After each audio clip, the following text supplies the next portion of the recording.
네, 여러분 반갑습니다. 이피드입니다. 또 오랜만에 인사드리게 되었습니다. 오늘은 특별한 게스트를 모셨는데요. 거의 매달 성경을 일독한다는 자매가 있어서 이렇게 인터뷰를 모시게 됐습니다. 사실 제 아내인데요. 이렇게 성경 읽기에 대한 여러 가지 또 이야기를 한번 나눠보는 시간을 가져보겠습니다.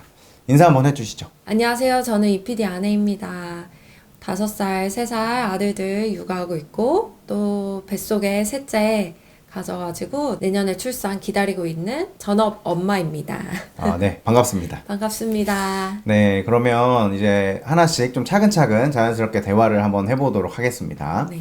이 인터뷰 자체가 성경을 이제 그래도 많이 읽어서 인터뷰를 하게 됐는데 성경을 다독을 하게 된 계기 이런 것들을 한번 나눠주면 좋을 것 같아요. 사실 누구나 하나님을 믿는 사람이라면 하나님께 더 가까이 가고 싶고 뭔가 성경에서 말하는 그런 것들을 잘 순종하고 싶고 그대로 살아내고 싶은 그런 마음들은 누구나 있잖아요. 그래서 저도 그런 마음이 늘 있었고 그래서 청년 때 막 열심히 뭐 사역을 하기도 하고 그랬는데 이제 임신과 출산과 육아를 하게 되면서 집에 있는 시간이 많아졌고 예전처럼 뭐 적극적으로 액티브하게 뭔가 사역에 참여를 하거나 이런 시간보다는 집 안에서 엄마로서의 역할 또 아내로서의 역할을 되게 점점 하게 되니까 가정 안에서 저의 이 신앙의 민낯이 좀 더 드러났던 것 같아요. 그래서 그런 과정에서 이걸 어떻게든 탈피하고 싶고 하나님의 말씀을 듣고 알았던 대로 살아내고 싶다라는 그런 마음은 늘 있었는데 그래서 여러 가지 방법들을 시도를 해봤었죠. 뭐 성경 필사를 한다든지 기도 시간을 늘린다든지 좋은 말씀들을 듣거나 뭐 교제를 하거나 뭐 이런 것들도 있었지만 뭔가 계속 부딪히는 벽 같은 게 느껴지는 거예요.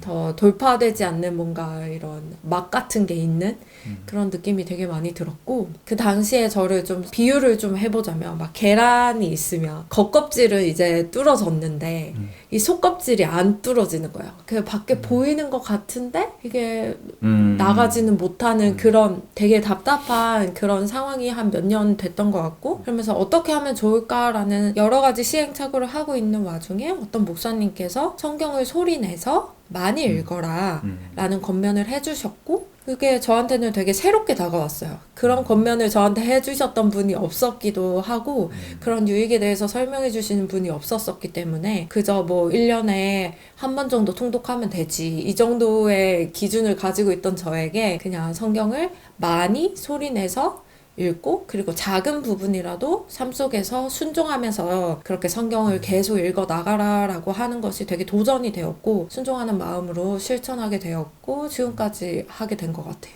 뭐 이런 식으로 해가지고 1년에 10독을 하게 되었습니다. 네, 축하드립니다.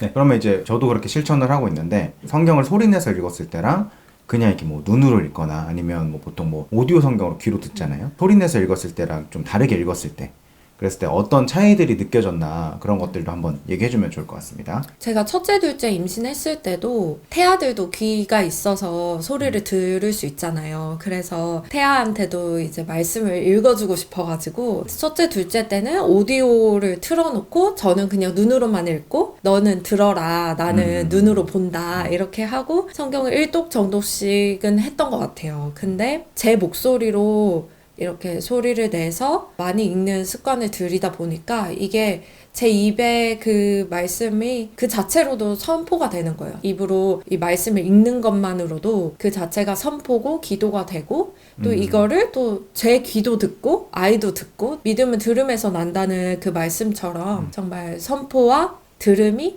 같이 동시에 이루어지는 거죠. 그러면서 영육혼이 모두 하나님의 말씀을 계속 덧입게 되고 그런 과정 속에서 유익을 누렸던 것 같아요. 우리가 흔히 알고 있는 그 묵상은 그냥 성경의 어떤 본문을 정해가지고 깊이 생각하고 뭐 적용점을 찾고 이런 거를 되게 묵상이라고 하잖아요. 근데 성경의 원어적인 의미로 보면 그거를 계속해서 읊조린다고 소리를 내어서 계속 입으로 말을 하면서 읊조린다라는 뜻이라고 하더라고요.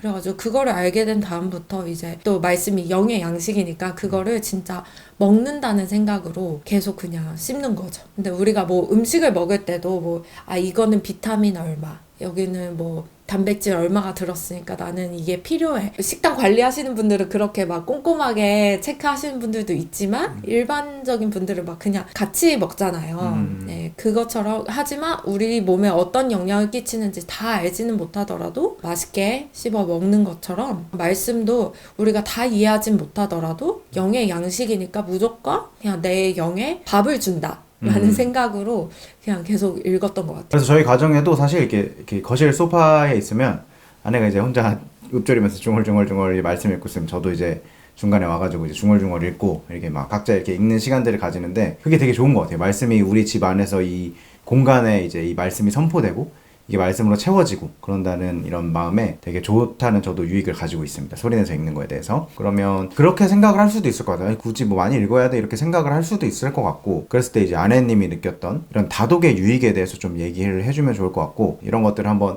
나눠주면 좋을 것 같습니다. 짧은 시간 안에 성경을 전체를 쫙 보다 보니까 성경 개관이 된다고 해야 될까요? 성경을 전체적으로 한번 쫙 뚫는 그런 세계관이 좀 눈에 보인다고 할까요? 좀 그런 것들이 있고 그래서 성경에 있었던 인물들이 어떻게 살았고 그래서 그 결과가 어떻게 됐고 이런 것들이 바로바로 눈에 보이니까 한 3장 읽으면 이 결과가 한 다음 주쯤에 보이게 되는데 이거를 쭉 읽다 보니까 아 이게 하나님께 헌신을 해서 이런 복을 받았구나 아니면은 혹은 반대로 이런 죄를 지어서 결국에는 이런 벌을 받았구나 아니면 이런 뭐 축복을 받지 못했구나 누리지 못했구나 라는 것들을 많이 읽으면서 그 짧은 시간 안에 보게 되니까 성경적인 세계관이 잘 들어올 수 있었던 것 같고 그리고 개인적으로는 임신 때문에 좀 힘든 기간과 좀 이럴 때 좀 느슨해질 때가 있잖아요. 사람이 1년 동안 막 맨날 계속 열정적으로 성경을 읽을 수는 없으니까 좀 느슨해졌을 때 저를 보니까 어느 정도의 여유 시간이 있으면 결국엔 또 다른 걸로 채우려고 하더라고요. 뭐 미디어라든지 아니면 뭐 자극적인 음식으로 뭔가 보상을 받으려는 그런 시간들을 내 영의 부족한 부분을 다른 걸로 막 채우려는 그런 보상 심리가 계속 있더라고요. 그런 거를 채웠을 때 결국에 열매가 별로 좋지 않고 그런 것들을 보면서 그냥 그럴 거면은 그냥 깊이 생각하지 않고 그냥 영의 양식을 많이 먹는 것이 내 영혼에 유익하겠다라는 생각을 되게 하게 됐었고 그냥 시간이 나면은 조금이라도 더 읽자 그냥 이런 게 작년부터 시작해서 한 1년 넘게 해오다 보니까 조금 습관으로 자리가 잡을 수 있었던 것 같아요. 우리가 또 자녀를 양육하고 있는데 개인의 이런 또 변화들도 있고 또 가정에 또 이래 우리가 말씀을 좀 중요하게 생각하니까 이런 좋은 것들이 있다. 이런 것도 한번 얘기해주면 좋을 것 같습니다.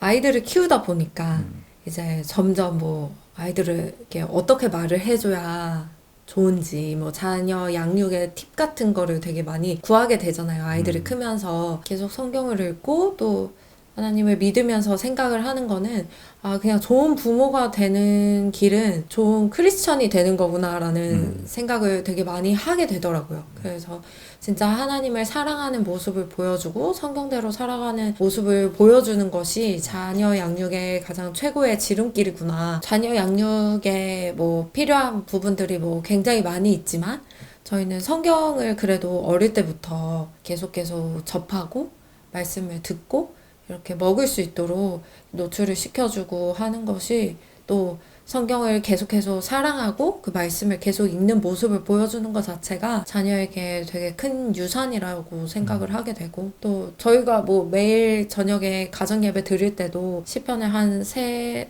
장 정도 정해가지고 그거를 계속 거의 암송하듯이 엄마 아빠가 계속 하거든요.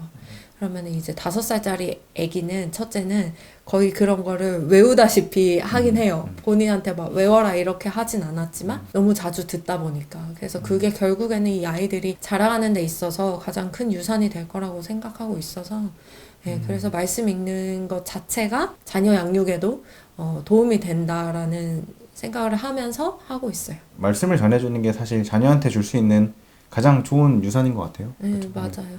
처음부터 이렇게 다독을 하는 거는 좀 부담스러울 수 있고 그래도 이제 내가 좀 성경 통독을 하고 싶다 이렇게 생각하시는 분들이 있을 것 같은데 성경을 좀 꾸준히 읽으려고 하는 분들한테 좀 이렇게 뭐 꿀팁 같은 거 그런 게 좀 있을까요? 뭐 시간을 엄청 딱 몇 시 이렇게 정해놓지는 않았지만 고정적으로 하루 루틴 중에 꼭 1시간에서 1시간 반 정도는 성경을 읽어야겠다라고 시간을 좀 떼어놓는 습관을 좀 들였던 것 같고, 그리고 또 그게 또 중요한 것 같아요. 좀 정해진 자리? 거기에 계속 성경을 갖다 두는 거죠. 계속 성경을 둬서 내가 가장 편하고 가장 익숙한 그 자리에 딱 앉으면, 저는 소파에서 보통 있는데 소파 옆에 바로 성경책들이 쫙 있거든요. 그래가지고 앉으면은 생각이 나는 거죠. 쉬려고 앉았다가도 아 조금 쉬다가 아 그래 맞아 성경 읽어야지 하고 그냥 조금이라도 성경을 집어서 읽게 되고, 그래서 정해진 자리, 또 계속 성경이 좀 눈에 보이는 환경, 정해진 시간, 이런 것들이 조금 도움이 될 수 있는 것 같고, 올해 막 엄청 많이 읽을 거야 이런 막 큰 결단보다는 그냥 하루하루의 삶에서 야, 이 정도 읽어보자 이렇게 조금의 실천이 오히려 더 도움이 되는 것 같고, 또 보니까 저보다 어려운 상황, 되게 힘들고 시간이 많이 없는 상황에서도 성경을 정말 치열하게 많이 읽으시는 분들이 계시더라고요. 그래가지고 그런 분들의 이야기를 들으면서 또 도전도 받고, 그래서 그냥 멈추지 않고 계속 해 나가는 거, 하루 한 장이라도 계속 해 나가는 거, 그게 더 중요하지 않을까라는 생각을 해요. 그리고 저는 또 제가 누리는 유익들도 있지만 좀 제가 진짜 변하고 있는지는 이제 가족들이 보잖아요. 가족들이 그렇죠. 사실 제일 잘 알잖아요. 그래서 남편인 이 PD님의 저의 변화를 느끼시는지, 제가 성경을 많이 읽어서 뭔가 유익이 있다고 진짜 생각하시는지, 그런 게 좀 궁금하기도 했었거든요. 제가 그럼 얘기해볼게요. 우선은 그게 있어요. 이 아내가 성경을 많이 읽는다는 사실 자체로 되게 남편이 이게 든든한 게 있어요. 제가 뭐 밖에 나가서 일을 하든 뭐 어떤 거를 하든 집안에서 아내가 성경을 계속 많이 읽고 있다는 그 사실 자체로 되게 든든한 거 있잖아요. 이게 보통 이제 남자분들이 어느 정도 저처럼 사회생활 하면 많이 하는 말이 이제 가정이 든든해야 남편이 밖에서도 이런 좋은 아웃풋이 나온다, 이런 얘기들을 막 안 믿는 분들도 얘기를 하는데, 가장 든든하고 좋은 그 말씀을 아내가 해준다는 사실 자체로 마음이 되게 든든한 게 있어요. 아, 우리 집은 이렇게 말씀이 선포되는 가정이고 아내가 말씀으로 이렇게 가정을 지키고 있다, 이런 생각이 들기 때문에 되게 든든한 마음이 기본으로 있고, 저는 아는 나이 20대 때 진짜 열심히 신앙생활을 했었거든요. 그때도 너무 뭐 그런 부분, 열정적인 부분은 되게 귀했지만 이 말씀을 읽으면서 이 반석처럼 좀 단단해지는, 아무래도 이 자매분들이 남자들에 비해서 조금 더 이 업다운이 있잖아요. 근데 그런 게 되게 좀 훨씬 더 안정감이 생기고, 우리는 늘 부족하지만 그래도 더 주님을 닮아가는 그런 모습들을 볼 때 저 스스로한테도 이거를 보면서 되게 많은 유익이 있고 되게 좋은 것 같아요. 서로 뭐 이렇게 좀 다툴 일이 있어도 이런 거에 대해서 서로 또 더 크게 생각을 안 하게 되고, 다른 사람을 좀 이해하게 되고, 뭐 이런 기본적인 삶의 이런 태도와 방식들, 그런 것들이 되게 바뀌어서 저도 되게 좋은 유익을 누리고 있습니다.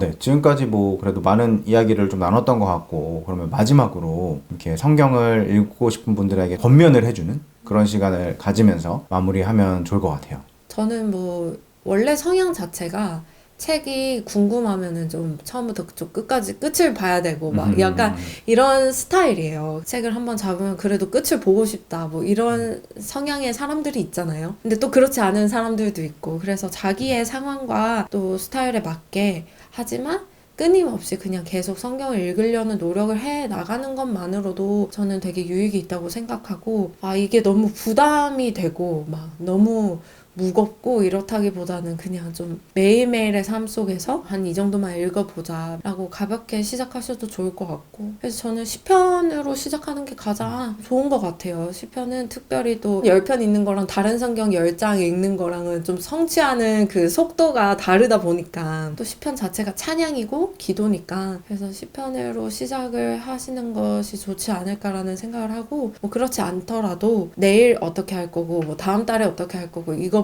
그냥 오늘 하루 이 시간에 뭐 한 30분이 주어졌다. 그러면 오늘 하루 한 30분 정도 한번 하나님의 말씀을 읽어보자, 이런 마음으로 그냥 시작하는 게 가장 현실적이고 좋지 않을까 생각해요. 좋은 또 얘기를 나눠주셔서 감사합니다. 네. 그럼 성도 한 사람의 이런 거를 통해서 또 다른 분들이 또 얻는 유익이 좀 있었으면 좋겠다는 마음에 그래도 같이 좀 얘기하고 이렇게 찍어 보았습니다. 여러분들 오늘 또 이렇게 들어주셔서 감사하고, 또 여러분들도 작게나마 성경을 이제 소리내서 읽는 거를 실천해보는 여러분 되시길 축복합니다. 마지막으로 인사하고 마치도록 하겠습니다. 인사드리겠습니다. 네, 시청해주셔서 감사합니다.